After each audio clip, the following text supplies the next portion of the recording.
আসসালামু আলাইকুম প্রিয় শিক্ষার্থী বন্ধুরা, আজকে আমরা সমাধান করব একাদশ দ্বাদশ শ্রেণীর তথ্য যোগাযোগ এই বইয়ের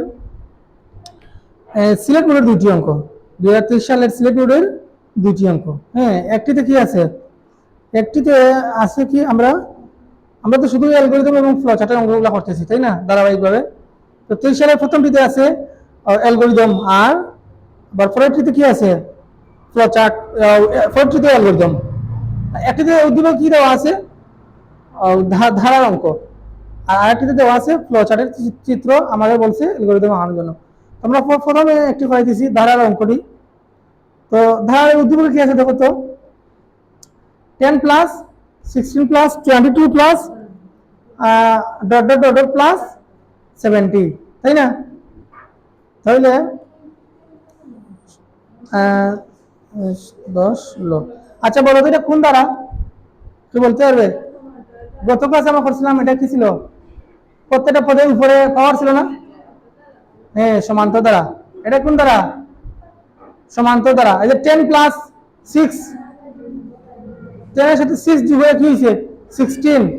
আবার 16 প্লাস 6 22 না? প্রতি পদে কত করে বাড়ছে? 6 করে বাড়ছে, 6 করে বাড়ছে। এটা সমান্তর দ্বারা।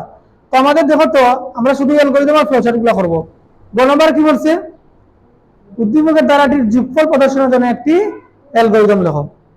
তো আমরা প্রথমে কি লিখবো?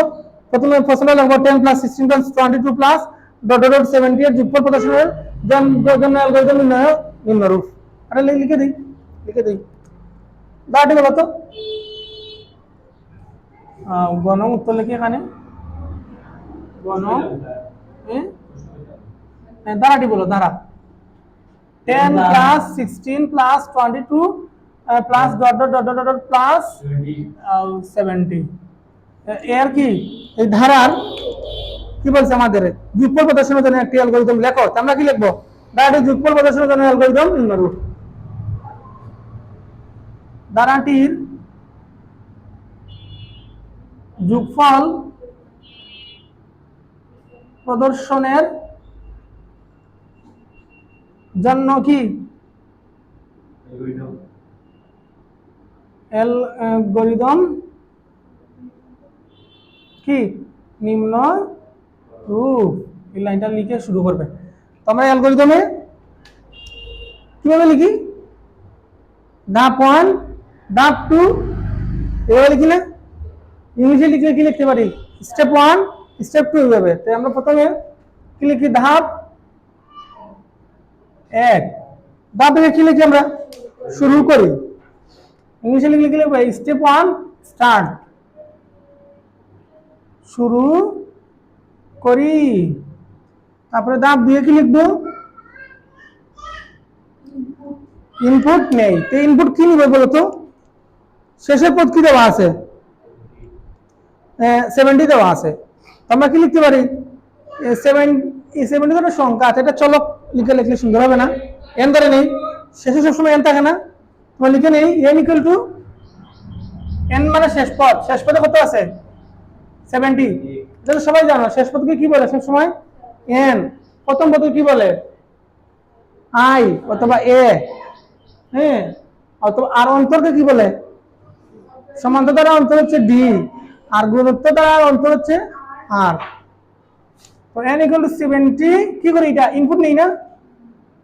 ইনপুট নেই। আমাদের কি বলছে বলো তো? ধারাটি কি নির্ণয় করার জন্য বলছে? এই যে যোগফল প্রদর্শনের জন্য। তো যোগফল প্রদর্শনের জন্য যোগফল করতে হলে আমাদের শেষ পদ নিতে হবে না? তাই নিছি n n, এটা শেষ পদকে n বলে, তাই শেষ পদ n সমান কত আছে? 70। ইনপুট নেই, নিলাম। ইনপুট নিলাম। তারপরে কি? ধাপ 3। তিনে কি করি আমরা বলো তো? তিনে আমরা যেহেতু এটা যোগফল করবো না, তো যোগফল কি করে বলছি না, তাই প্রথমে কি করি আমরা? এর সমান কি ধরি? 0 এবং কি আর প্রথম পদকে কি ধরি আমরা? এ বা আই। তাই ধরে নিলাম মনে করো। এবং কি প্রথম আই সমান কি? প্রথম পদ 10 আছে না? আই সমান 10 কি করি? নেই বা গ্রহণ করি, তাই না? গ্রহণ করি। লিখতে পারি না এটা? তো বলছে যোগফল নির্ণয়ের জন্য এটি প্রদর্শন করো। তারপরে আমরা পরিস্থিতি কি করতে পারি বলো তো?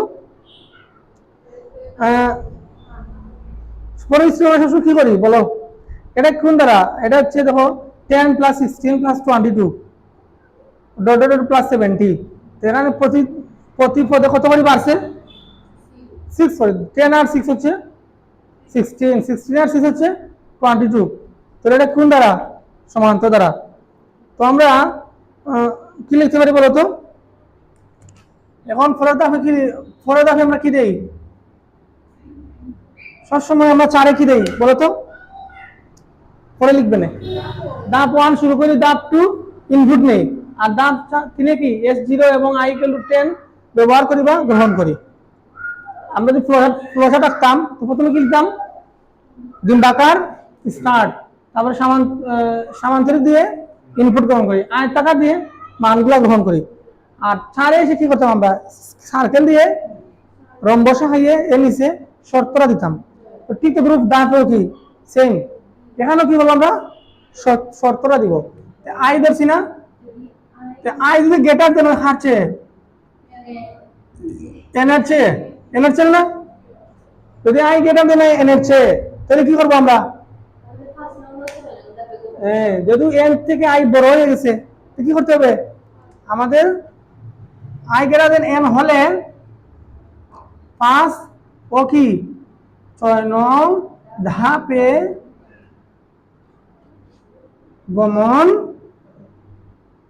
গমন করি। কারণ কি, যে যদি আই এন থেকে বড় হয় তাহলে আমার কাজ করতে হবে, সূত্র বসাতে হবে, কাজগুলো করতে হবে। অন্যথায় কি করতে হবে?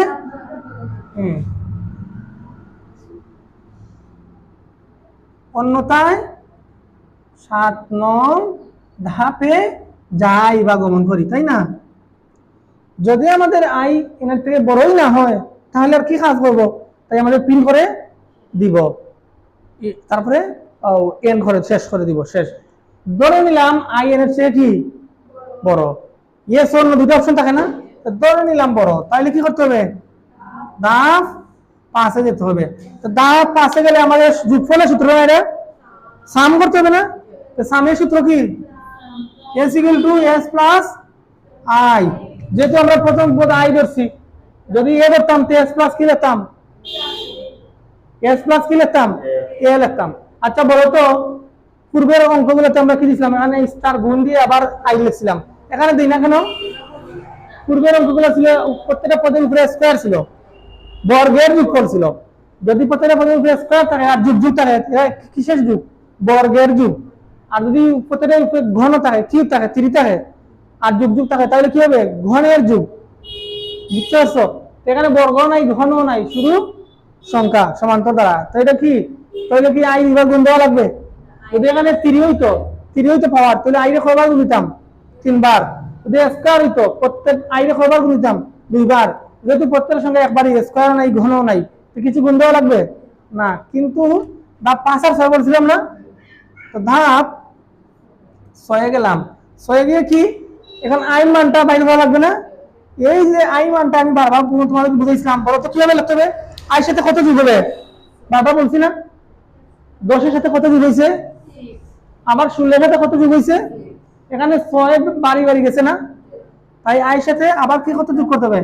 I + 6। দেখছো কত সহজ? তাহলে আমাদের ব্যাখ্যা বিশ্লেষণ শেষ না? এখন ধাপ ইয়েস হইল, এখন ধাপ 7-এ, 9 হইল কি ধাপ 7-এ। আমরা কার মান বাই করছি? সমষ্টি না, এস। তাহলে এস এর মান প্রিন্ট করি, আর শেষে কি করব? ধাপ 8-এ কি করি? আমরা শেষ করি। লিখলাম কি? শুরু করি, এখন লিখবো শেষ করি, অথবা কাজ শেষ করি, অথবা শেষ লিখতে পারো। বুঝতে পারছো? তুলো তো খাতায়, কথা তুলো তো।